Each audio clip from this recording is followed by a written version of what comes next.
Olá, eu gostaria de fazer uma análise morfológica desta frase. Morfologia é a classificação das palavras. A gente vai pegar cada palavra dessa frase e dizer a que classe de palavras elas pertencem. Então, vamos lá. Primeiro, vamos ler a frase. Embora a chuva caísse silenciosamente sobre as ruas vazias, havia quem encontrasse, na luz fraca dos postes, coragem suficiente para continuar sonhando. E agora vamos classificar cada palavra. Embora. Embora é uma conjunção. Conjunção subordinativa adverbial concessiva. Eu acho que é essa. Essa oração subordinada, ela tá deslocada. Por isso que a conjunção tá no início da frase. Mas enfim. Aqui, conjunção subordinativa adverbial concessiva. Agora, esse a é um artigo. Embora a chuva, um artigo que está acompanhando o substantivo chuva.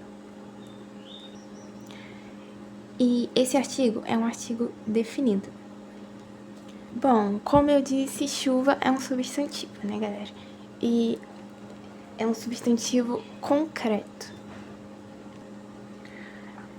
Chuva é um substantivo concreto porque ele tem existência própria, não depende de outro ser para existir. Tipo, a chuva existe, tipo, se ninguém existisse no mundo, a chuva ainda existiria. Então, é por isso que ela é concreta, entendeu?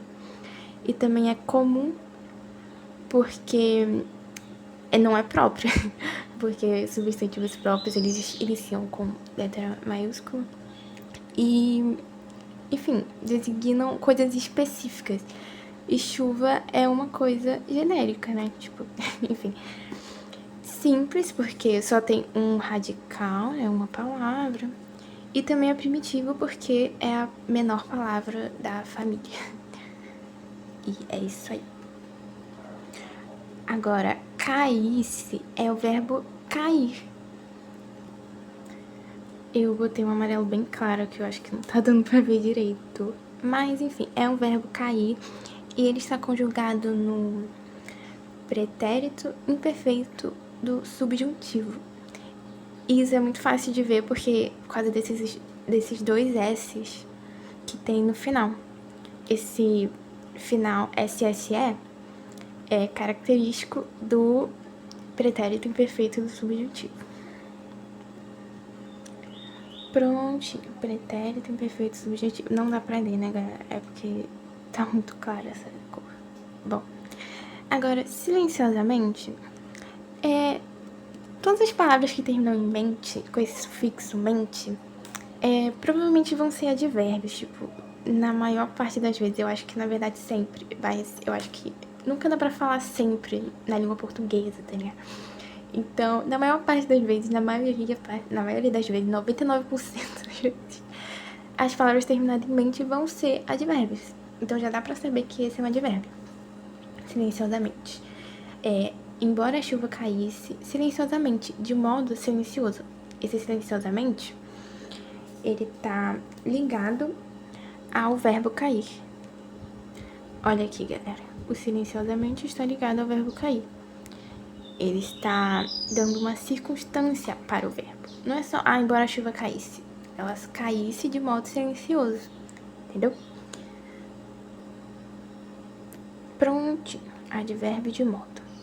Agora, esse sobre é uma preposição. Apenas. Não temos nada mais para falar sobre.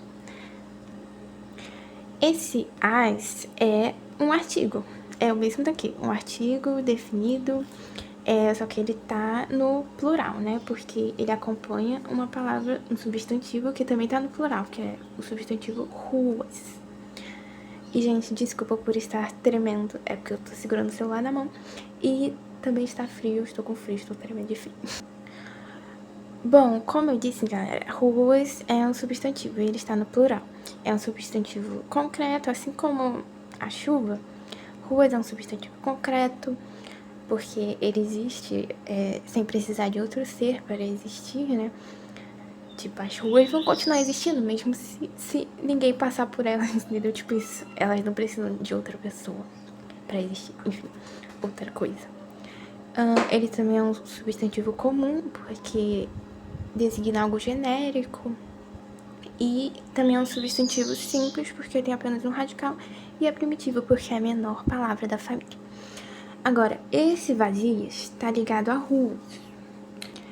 Aqui, ó. Esse vazias está ligado a ruas. Está dando uma característica para essa palavra, esse substantivo. Não são só ruas, são ruas vazias. É uma característica das ruas. Então, se é uma característica, vazias é um adjetivo. Que também tá no plural, porque, né, tá acompanhando um substantivo no plural. Prontinho, adjetivo. E agora, tem esse havia aqui. Esse havia é o verbo haver, né? Prontinho. É o verbo haver que está conjugado no pretérito imperfeito, só que dessa vez é do indicativo, não é do subjuntivo. Prontinho. Pretérito imperfeito do indicativo. Agora, esse quem, gente, eu me confundo muito nessas palavras, assim, interrogativas, sabe? Eu nunca sei se é um pronome interrogativo ou se é um advérbio interrogativo, mas eu acho que nesse caso é um advérbio interrogativo, porque ele não tá iniciando, tipo, ele não tá em uma pergunta, nem uma pergunta direta, nem uma pergunta indireta, só tá ali, né, tipo, acompanhando o verbo, eu diria. Então eu acho que é um advérbio interrogativo. Mas talvez eu esteja errada, porque, enfim, eu estou aprendendo e eu ainda me confundo nessas palavras. Bom, esse encontrar-se é o verbo, né? O verbo encontrar conjugado no pretérito imperfeito do subjuntivo, igual o verbo cair, que a gente viu ali no início. Prontinho. E agora tem esse na. Esse na é uma preposição mais um artigo. É a junção dessas duas classes, né? É a preposição em mais o artigo definido a. Prontinho. E se aqui tem um artigo, bom, significa que logo depois, assim, em algum lugar tem um substantivo. E aqui está ele. Bem aqui um substantivo. Luz é um substantivo, né, galera? Pronto. Luz é um substantivo. E assim como os outros, ele é concreto, comum, simples e primitivo. Pelo mesmo motivo que eu disse nos outros substantivos. Agora, fraca, como a gente pode ver, é uma palavra que está acompanhando luz, que é um substantivo. Está caracterizando luz. Não é só uma luz, é uma luz fraca. Ela está dando uma característica para a luz. Então, esse fraco é um adjetivo. 2 postes. 2 é a preposição de mais o artigo definido o. Só que ele tá no plural, né? Aí fica os, porque ele tá acompanhando o substantivo que também tá no plural, que é os postes.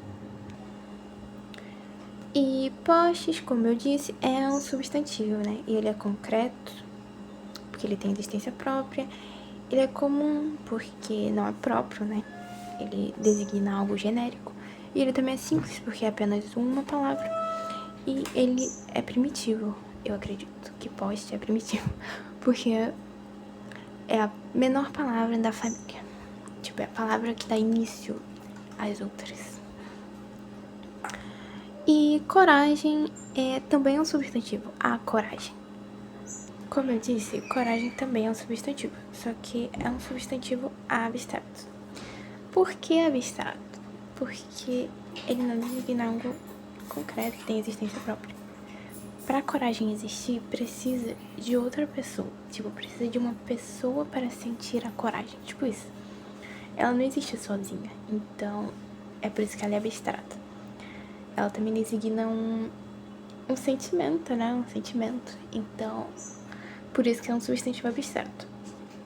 E também é comum, né? Porque é uma palavra genérica, não é um substantivo próprio. E também é simples, porque é apenas uma palavra, tem apenas um radical, né? Não é composto. E também é primitivo. Eu acho que é primitivo porque eu não consegui pensar em nenhuma palavra, tipo, que vem antes de coragem. Uma coisa que eu pensei foi algo derivado de coragem, tipo, corajoso. Aí eu acho que esse substantivo seria... Na verdade, não é nem um substantivo, né? Corajoso seria um adjetivo, enfim. Mas aí seria derivado, né? Uma coisa assim. Então, coragem eu acho que é a menor palavra da família. Agora, suficiente, eu acho que é um adjetivo que está caracterizando o substantivo coragem. Não é só coragem, é coragem suficiente. É meio esquisito, não é um adjetivo muito comum, assim, quando a gente lê assim, coragem suficiente. Acho que a gente não consegue identificar na cara que é um adjetivo, sabe? Não é tipo, bonito, feio, tá ligado? Então, é meio complicado. Mas, tipo, o que acompanha um substantivo? Numerais, artigos, adjetivos e... E o quê? Pera, numerais, substantivo... E pronome. Eu tinha esquecido, mas é pronome. Então, se essa palavra está acompanhando o substantivo, ela é uma dessas coisas. E só sobrou adjetivo, porque ela não se encaixa em nenhuma outra classe de palavras. Então, suficiente, com certeza, é um adjetivo, tá ligado? E agora, esse para, eu me confundo um pouco no para, porque às vezes é preposição e às vezes pode ser conjunção também. Nesse caso, eu acho que ele é uma conjunção, porque se você for ler a frase, tipo assim, vai estar: embora a chuva caísse silenciosamente sobre as ruas vazias, havia quem encontrasse na luz fraca dos postes coragem suficiente para continuar sonhando. Tipo assim, embora a chuva caísse silenciosamente sobre as ruas vazias, havia quem encontrasse coragem suficiente para continuar sonhando. Tipo, coragem a fim de continuar sonhando, com a finalidade de continuar sonhando. Então eu acho que é uma conjunção final. É uma conjunção subordinativa, adverbial final. Mas eu não sei, posso estar enganada e ser apenas uma preposição. Mas eu acredito que é uma conjunção, até porque tá, né, separando orações, tipo, encontrar-se e continuar sonhando, enfim. Então, é isso. E, bom, como eu disse, né, separa orações, então eu já dei spoiler que continuar é um verbo, né? Continuar sonhando é uma locução verbal e continuar é um verbo, o verbo continuar no infinitivo, e sonhando é um verbo também, né? O verbo sonhar, só que ele tá na sua forma do gerúndio, a forma nominal do gerúndio. Bom, eu acho que é isso, galera. Terminamos a frase toda aqui, todas as palavras. E, bom, é isso. Eu espero que vocês tenham gostado, né? E provavelmente eu cometi erros. Eu ainda estou aprendendo, mas eu quis mostrar pra vocês, porque eu acho muito legal fazer análise morfológica. E quando eu aprender sintaxe, eu vou fazer análise sintática também, que eu acho legal, enfim. E é isso. Ai, Adeus.